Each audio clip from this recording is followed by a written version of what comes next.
here in these Dutch buckets. So I've planted up some broccoli and some cauliflower there.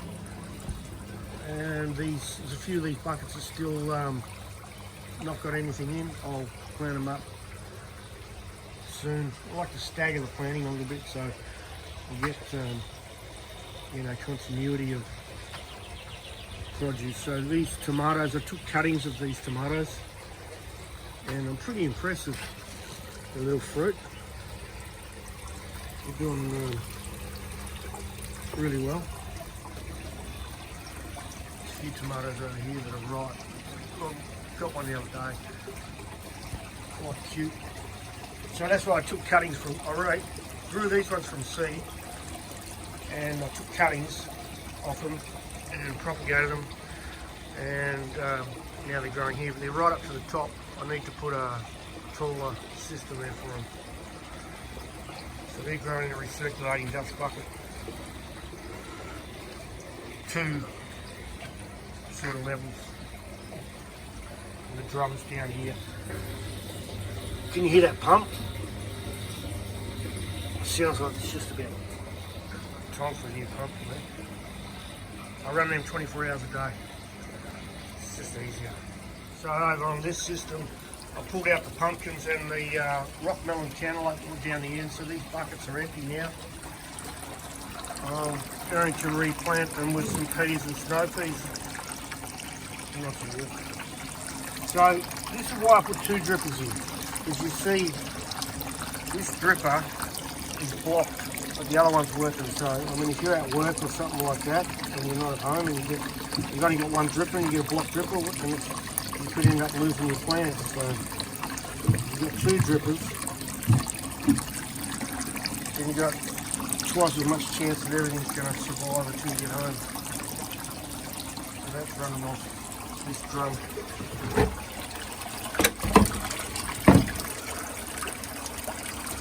And so there's some sweet basil, some buttercrunch lettuce, and a few things are empty here now. Got some bok choy in there, replanted some sweet basil with some more lettuces, and then down the bottom that's empty. I'm going to replant it anyway.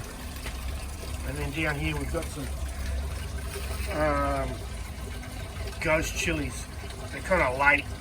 I had a bad start to the season. I had some bugs. So these are in crab key, simple crab key. So that one's exposed to light, and there's a little bit of algae there, but this one I've wrapped the bucket in some silver insulation to exclude the light. So yeah, you can see no algae, eh? Roots are good.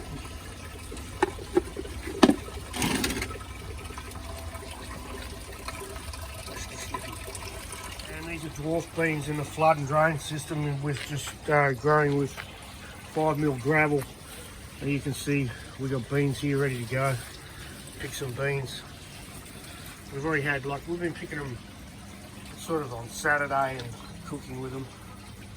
So they're doing fine. This gravel bed is ready for a nutrient change, and it's flooding now. So that's flooding, right? So it comes on every 3 hours. So it pumps up from this reservoir, which is looking a bit dirty. It's time for a nutrient change, so I'll scrub that. So it pumps up every 3 hours, fills this bed, and reaches sort of that height, and then turns off and drains back into the reservoir. That's just running on a timer, which is here.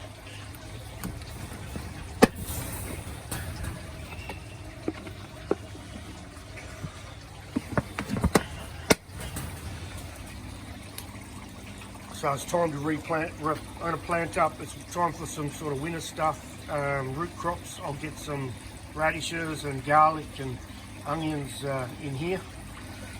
Probably this weekend, I reckon, is Anzac Day, and that's when you normally plant garlic.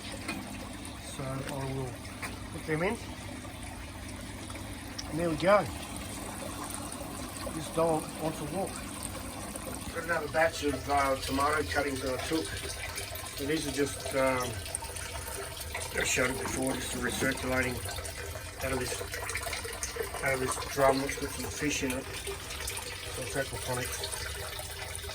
And that just recirculates around, and you find, depending on the weather I suppose, when it's a bit warmer, but not too hot, they'll produce roots within a week or so.